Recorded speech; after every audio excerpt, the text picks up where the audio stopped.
Hello guys, magandang araw, kaway-kaway. For today's video guys, may pasyente na naman tayo. Mitsubishi Adventure 2001 model. Galing pala ito guys sa driving lesson. Hindi na muna ginamit guys kasi ayaw nang mag-neutral. Palagi lang siyang naka-engage. Tumatakbo naman siya guys, kaso lang parang stuck up sa first gear or second gear. Kahit anong pihit ko sa kambyada, hindi pa rin siya mag-neutral. Kaya ayan guys, hindi ko na pinilit pa, baka mabali na yung kambyada. Ito guys, hindi na tayo nagpadugay-dugay pa. Direct to the point na tayo. Bibirahin na natin tong transmission guys. Kasi nandito yung salarin sa ilalim. Ibaba lang natin tong transmission guys, para makita natin kung ano talaga ang nangyari sa ilalim. Ito pala mga kasama ko guys, mga estudyante pala to sa automotive.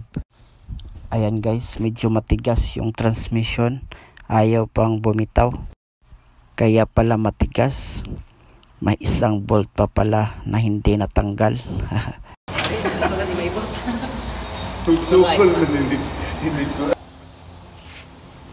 Pantog radi kid mabira guys, napamanday bolt na bilin. Ayan, ang dali lang pala.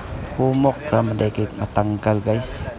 PC lang sa dayam gigamit anak guys nga pang support. Kambya daw, kambya. Na gahi. Dili makano umuta, duling gisa. Mauna siya guys, di gyud siya makambyo, pertig yung gahi. Ito na guys, sugda na natog waskag.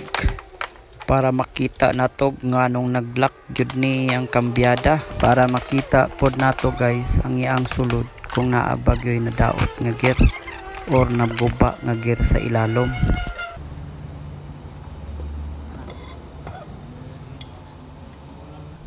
Tanggal ra gyud yang extension cover guys. So ato ning inspection nun ya ang mga gear kung naabag yoy nangagubok ani. Okay raman guys, wala may mga sign nga nangagupok kaya ang gear. So good sa man kaayo. Ato sa rin ang gitesting guys, ki mano-mano natog ingansa. Okay man kay guys, wala may mga sign nga nangagupa iya gear. Ato lang po ning abrihon yang cover guys, para mahinluan lang po ni. Kay perti nam ning hukawa. Kiagi nam din sa una og abri guys kayo. Na may pagka kaya nga may tigasket kipilit. Kiduol na day ang instructor sa driving guys, si Sir Ben. Nangumusta og naunsa na nilang sakyanan nga gamiton sa driving. Wa na nawaskag na guys. Ato gining double check kibalik-balik kay nganong naglock man gyud to ang iya ang kambyada guys, unsa kay hinungdan. Wala man tay nakita nga daot sa ilalom. Ato na lang ning hinluan guys, kay wa man gyud tay nakita nga daot unsa kay hinungdan adto. Ako pang gihinahuna guys kung unsa gi problema. Nahinlo na din ni guys. Gitiwas na din ako ni pagkabuntag. Nabuntagan na lang guys, wag yapon nakita kung unsay bikil. Nabilar gyud ko kunahuna ani guys kung unsay hinungdan. Pag human din na magtao dan extension housing guys, ako ning gitanggal ang iya ang bolt sa adjuster.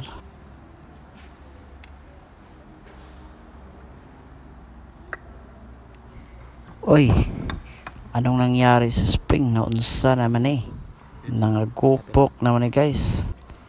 Pati pod ang pikas guys. Oh, nangagupok pod. Gupok kidayo.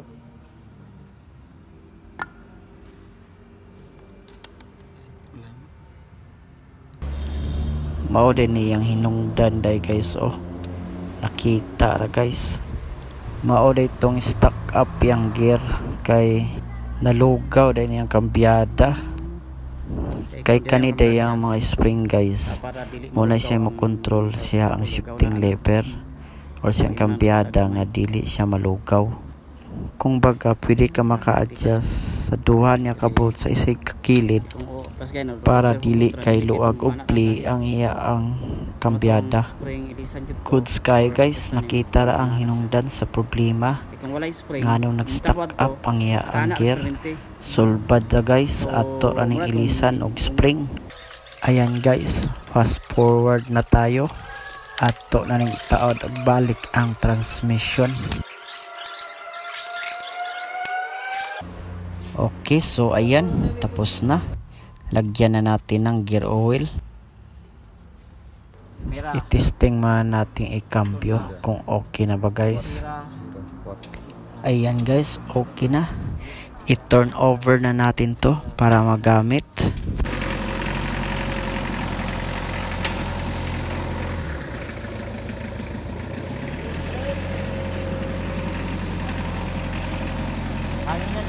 Agar satisfied customer masad.